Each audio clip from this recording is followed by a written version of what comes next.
Good morning. Distinguished guest, John Miles, Lewis family and friends, Lauren, I thank you for inviting us to be here today. John's story began on a tiny farm in Troy, Alabama, a place so small, he said you could barely find it on the map. Dr. Weinach talked about the chickens. I did a little research. Every morning he would rise before the sun to tend to the flock of chickens. He loved those chickens. Already called to be a minister who took care of others, John fed them and tended to their every need,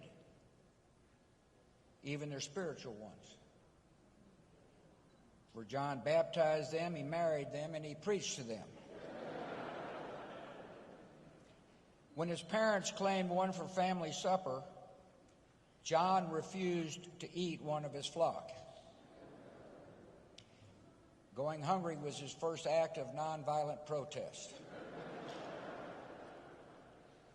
He also noted in later years that his first congregation of chickens listened to him more closely than some of his colleagues in Congress. John also thought that chickens were just a little more productive. At least they produced eggs, he said.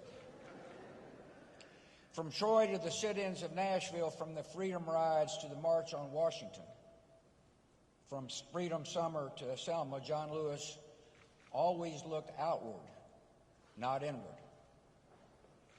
He always thought of others. He always believed in preaching the gospel in word and in deed, insisting that hate and fear had to be answered with love and hope. John Lewis believed in the Lord. He believed in humanity, and he believed in America. He's been called an American saint, a believer willing to give up everything, even life itself, to bear witness to the truth that drove him all his life. That we could build a world of peace and justice, harmony and dignity and love.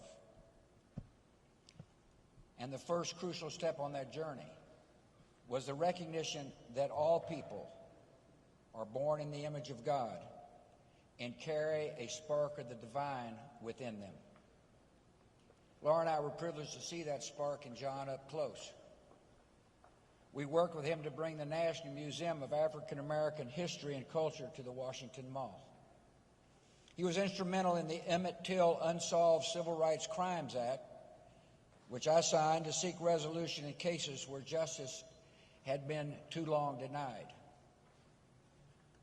And we will never forget joining him in Selma, Alabama for the 50th anniversary of his march across the Edmund Pettus Bridge, where we got to watch President Barack Obama thank John as one of his heroes.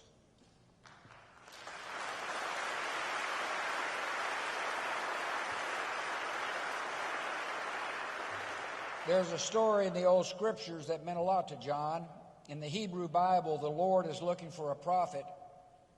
Whom shall I send, God wonders, and who will go for us? Isaiah answers, here am I, send me.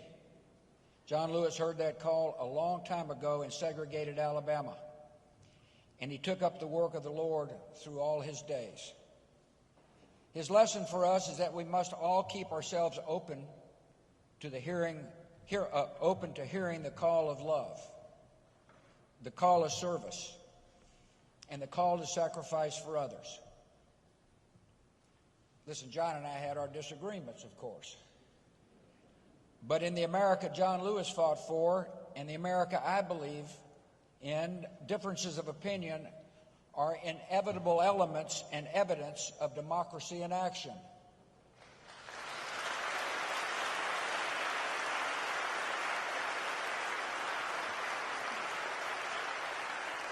We, the people, including congressmen and presidents, can have differing views on how to perfect our union while sharing the conviction that our nation, however flawed, is at heart a good and noble one. We live in a better and nobler country today because of John Lewis and his abiding faith in the power of God, in the power of democracy, and in the power of love to lift us all to a higher ground.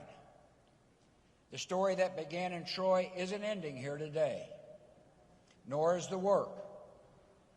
John Lewis lives forever in his Father's house, and he will live forever in the hearts of Americans who act justly, love mercy, and walk humbly with their God.